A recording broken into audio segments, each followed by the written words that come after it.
All right, welcome back to another explainer. Today we're diving into something really critical, a highly relevant issue that's just kind of sitting quietly in the background of the tech industry right now. We're going to examine a very specific, almost unspoken plateau that a massive number of mid-level front-end developers are hitting. So if you've been feeling a little uncertain about your career trajectory lately, even though you're performing well, settle in, because this explainer is designed to diagnose exactly what's going on. First things first, you're not unemployed, just let that stark reality land for a second. You go to work, you do real work, you're a totally active participant in the industry. And beyond just having a job, you're definitely not failing at it. You're shipping features, you're knocking out sprints, and you're getting perfectly fine feedback from your managers. From the outside looking in, everything signals that you're doing exactly what you're supposed to be doing. But privately, in those quieter moments, you might actually be wondering to yourself, is this it? Because lately, your weeks are starting to look identical. Last month felt exactly like the month before. You see other developers talking about complex system designs or huge architectural shifts, and you just feel this distance from that conversation. You're not bad at your job, but you realize you're just, not going anywhere. And this specific kind of career stagnation, that's what we're diagnosing today. And lurking right underneath all of that stagnation is this very specific anxiety. What if the market changes and I'm totally unprepared? Right now, the easy, obvious answer that everybody points a finger at is AI. The narrative out there is that AI is completely changing everything, and that's exactly why you feel behind. But you know what? That answer is mostly a distraction. AI is just a mirror. The real causes of this stuckness are older, they're quieter, and they are deeply rooted in how we actually build our careers. Okay, let's jump right into cause number 1, the framework identity trap. Look, this trap is incredibly common. At some point, you probably stopped saying I am a developer, and you started saying I am a React developer, or I am a Vue developer. And while that really feels like expertise, you're actually tying your entire professional identity to a single tool, in a market that, let's be honest, cycles its primary tools every 3 to 5 years. Every time a framework shifts, your core identity essentially panics. Contrast that with, I build systems using React. Now that is the mindset of a durable engineer. When the tool changes, the underlying skill of building systems stays completely intact. Seriously, when you make this cognitive shift, you completely change what you're optimizing for. Think about it. A framework developer optimizes for depth in a very specific tool, trying to memorize every hook and API. But a systems developer, they optimize for depth and problem solving. When a massive industry shift happens, the framework developer feels an existential threat, while the systems developer just feels professional curiosity.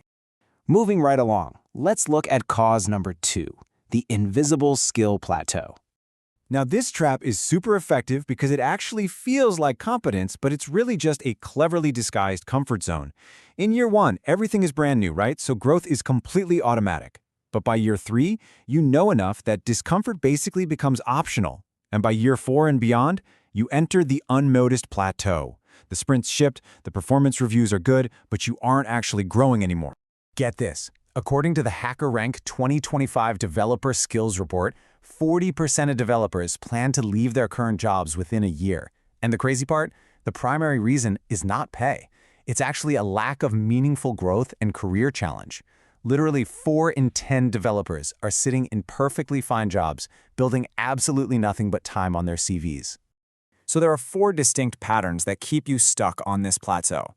First up is the solved problem loop. This is where your scope narrows only to problems you already know how to solve. Second, tutorial paralysis. You're just endlessly consuming content without ever applying it. Third is the framework update trap, learning new hooks for an old tool and somehow confusing that with actual growth. And fourth, avoiding the unfamiliar, basically dodging any of those messy architectural decisions. All of these feel productive, but they completely halt true technical growth. Which brings us to cause number 3, the front-end market split.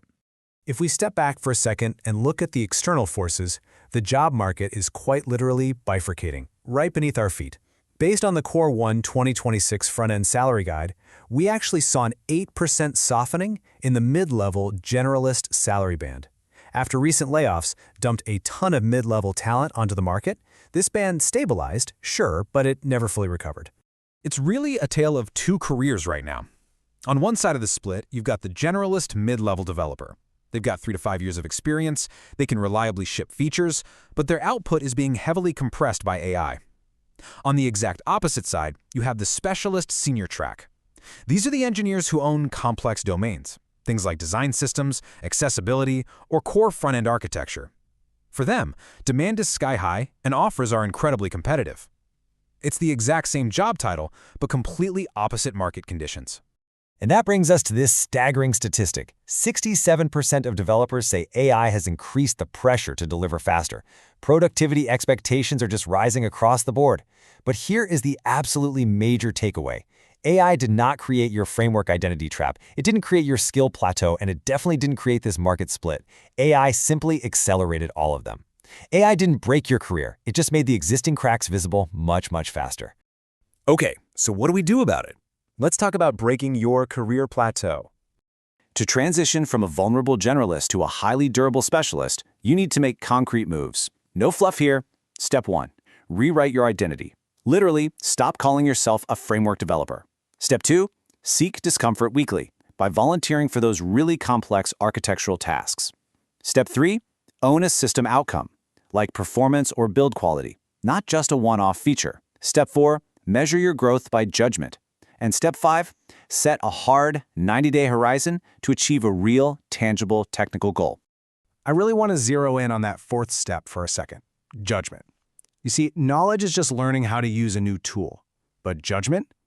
Judgment is understanding when that tool actually solves a real business problem versus when it just adds unnecessary complexity, and then being able to effectively explain that trade-off to your stakeholders. Judgment requires context, it requires history, and it requires taking real responsibility. And that right there is the one absolutely crucial asset that AI cannot replicate. We're going to wrap up our explainer today with this final thought to leave you with. Comfortable and durable are not the same thing. The plateau feels incredibly comfortable, sure, but it leaves you entirely exposed to massive market shifts. True durability requires you to step out into the unfamiliar, rewrite how you define your own value, and start taking ownership of complex systems. The choice is really yours. Diagnose your specific plateau, put together your 90-day plan, and choose to be durable. Thanks so much for joining me on this deep dive, and I highly encourage you to take a hard look at your own day-to-day work this week and see which of these traps might be holding you back. Catch you next time.